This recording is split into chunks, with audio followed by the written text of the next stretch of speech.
Dan ini juga bukan berlaku dalam bidang dakwah. Tapi biasa kalau kita tengok bomoh-bomoh dan dukun-dukun ni, dia tak terkenal sama orang kampung dia, betul tak? Betul. Orang kampung tak mau datang ke dekat dia. Dia tu orang kampung dia ke orang KL. Orang Dia luar duduk semua. orang KL turun, orang Negeri Sembilan turun, orang Penang turun, orang kampung dia Sebelumnya terima kasih untuk para dermawan di bulan ini. Terima kasih telah berdonasi dan menjadi member di channel ini. Semoga selalu diberikan rezeki yang berlimpah dan kesehatan. Amin ya robbal alamin. Assalamualaikum warahmatullahi wabarakatuh. Kembali lagi di Indorek TV. Oke guys, hari ini kita lanjutkan melihat ceramah Ustadz Auni Muhammad. Sudah beberapa minggu aku nggak reaction Ustadz Auni Muhammad ya. Jadi untuk ceramah yang kali ini bukan konspirasi ya guys ya. Ini ceramah biasa-biasa aja, tetapi pasti ada manfaatnya juga untuk kita semua. Dan ini dia videonya, ada di channelnya Tazkira Ustadz. Jangan lupa di subscribe ya. Kenapa bomoh kampung yang datang semua orang luar? Nah ini dia, bomoh itu dukun ya. Kalau di Indonesia bomoh itu dukun. Biasanya juga dipanggil orang pintar gitu ya. Jadi yang ke sana tuh, yang ke dukun-dukun itu berarti orang bodoh semua gitu kan. Ya itulah namanya praktik perdukunan guys. Jangan sampai kita tersesat dan percaya syirik kan seperti itu ya guys ya. Nah, kita tengok aja deh seperti apa ceramah Ustadz Auni Muhammad yang satu ini tentang bomoh kampung ini ya guys ya. Langsung aja deh kita tengok ya ceramah Ustadz yang satu ini yuk. Indo React. Oke.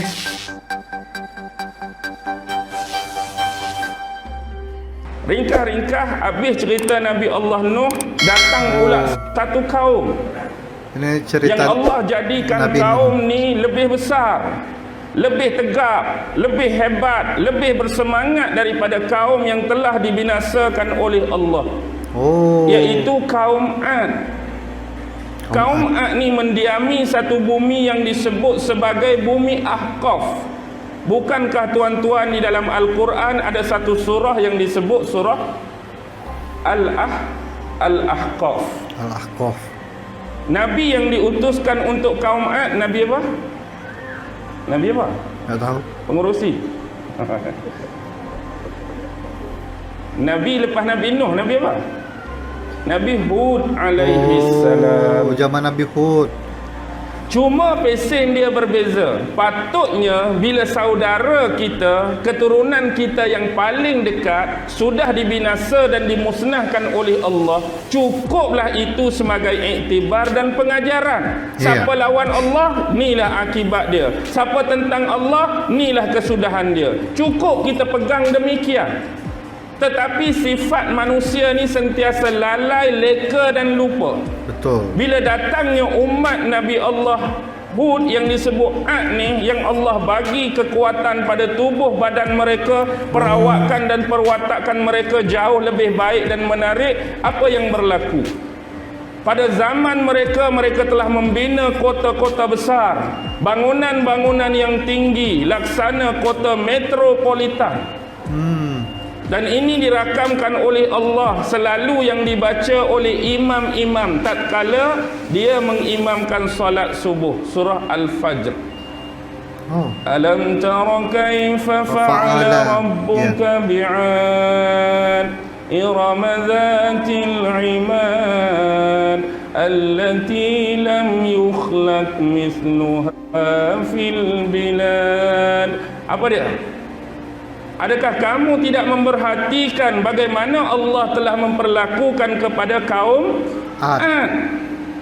Irama zatil imad. Kayaknya bagus juga ya cerita tentang kaum Ad itu guys ya, karena dia diberi watak itu ya, body beda ya, lebih sempurna, lebih bagus daripada di zaman Nabi Nuh itu ya. Lebih tinggi juga kayaknya. Itu yang bina kota-kota yang di batu-batu itu bukan ya kalau nggak salah ya. Ada pernah aku dengar ceritanya itu. Imad, Iram tu nama bandar mereka, nama kota mereka. Til Imad, dipenuhi dengan tiang-tiang yang besar, tiang-tiang yang hebat, kota kosmopolitan. Allati lam yukhlaq misluha fil bilad, yang mana penciptaan dan kreating mereka ini tidak akan pernah kamu saksikan pada tamadun dan kebudayaan sebelum tu. Itu dia. Tapi akhirnya dengan material dan keduniaan ini menyebabkan mereka lupa kepada Allah Subhanahu wa ta'ala. Bila mereka mula membina benteng-benteng yang tinggi, mereka merasakan kehidupan ini kekal dan abadi. Lalu mereka merupakan unsur kerohanian yang kedua yang sepatutnya sentiasa diperingati oleh kita semua manusia, iaitu kematian, alam mahsyar, alam akhirat. Betul. Bahkan pada zaman Nabi Nuh, ada umat-umat yang mula bersuara mempertikaikan kesahihan dan kebenaran adanya alam mahsyar. Cerita Dimulai dari orang tak Nabi Nuh percaya sudah. bab Orang tak kubur, percaya, cerita orang tak percaya bab azab dan nikmat dalam kubur. Batuk Ustaz. Bersungguh sangat jadi batuk pula. Cerita orang tak percaya soal jawab dalam kubur ni, cerita orang yang tak percaya dihimpun bertemu dengan Allah, diberi buku, diberi amalan, ditimbang amalan, berjalan di sirat, berakhir syurga neraka, bukan hari ni. Sudah dari zaman Nabi Tapi Nuh. seawal umat Nabi Nuh dah ada yang mula mempertikaikan kiamat tu akan ada ke tak? Iya. Mati ni ada soal dalam kubur ke tak? Nikmat dan azab kubur ada ke tak? Bahkan inilah tugas Nabi Allah Hud untuk mengembalikan hakikat penciptaan kemanusiaan itu apa? Kenapa kita perlu berhubungan dengan Allah? Kenapa perlu berhubungan dengan manusia? Kenapa perlu mati? Dan apakah hubungan amalan-amalan dan ibadat kita bila berhadapan dengan Allah Subhanahu wa ta'ala? Nak berhenti? Okey.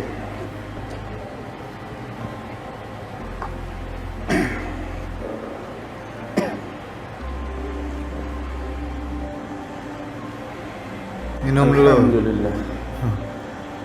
Jadi akibat penderhakaan yang dilakukan oleh umat Nabi Allah Hud, iaitu kaum Ad tadi, secara ringkas Allah juga menghukum mereka dengan satu pekikan kuat berupa suara guruh yang datang daripada langit, yang akhirnya menyebabkan mereka rebah seorang demi seorang, berkelimpangan tersungkur dalam menerima kutukan dan laknat daripada Allah akibat perbuatan tangan-tangan mereka sendiri. Dan didatangkan angin ribut padang pasir yang menimbus bangkai-bangkai dan mayat-mayat mereka. Ya Allah. Itulah kesudahan mereka yang menolak pertemuan dengan Allah Subhanahu wa ta'ala. Dan yang ketiga berkaitan dengan umat seterusnya, iaitu kaum Samud, yang didatangkan Nabi dan Rasul kepada mereka, iaitu Nabi Allah Saleh.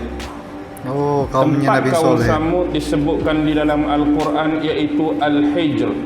Juga ada satu surah di dalam Al-Quran yang dinamakan sebagai surah Al-Hijr.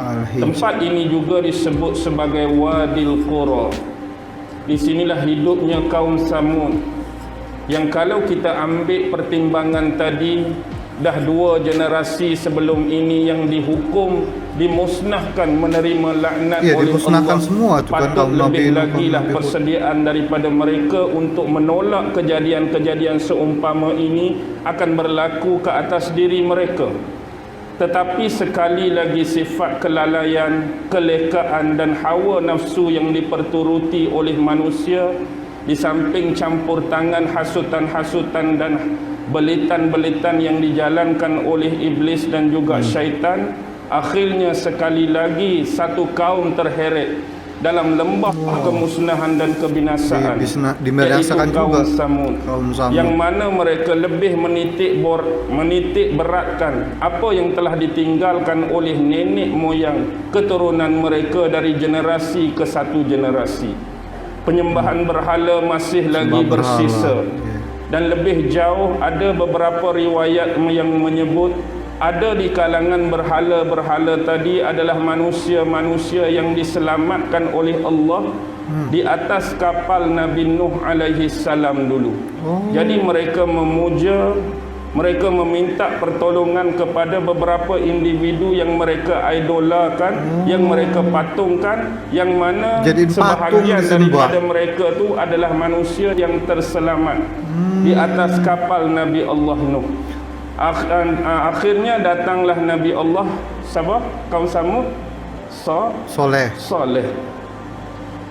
soleh ni adalah orang kaum mereka sendiri, orang kampung sendiri.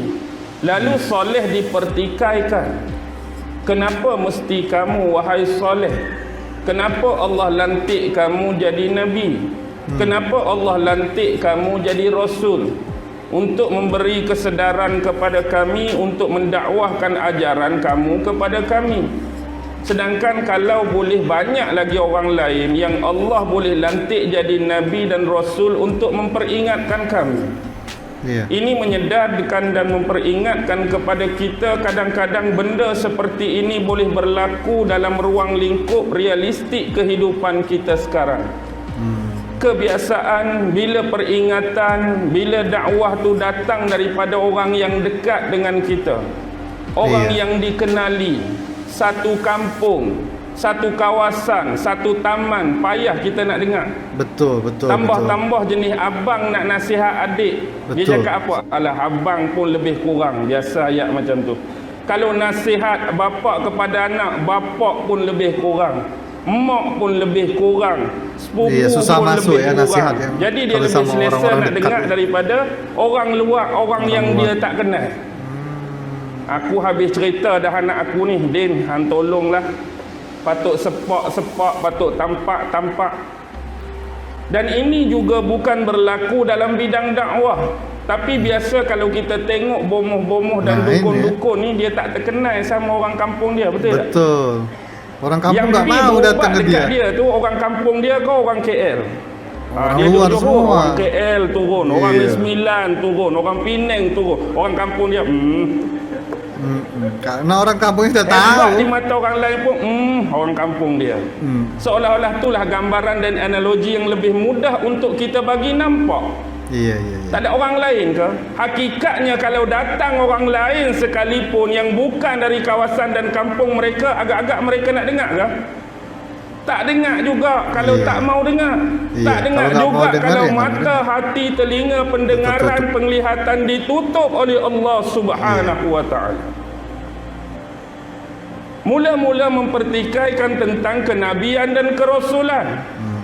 Lepas tu dia mempertikaikan apa? Dia mempertikaikan kalau betul kamu nabi, betul kamu rasul, tunjukkan bukti.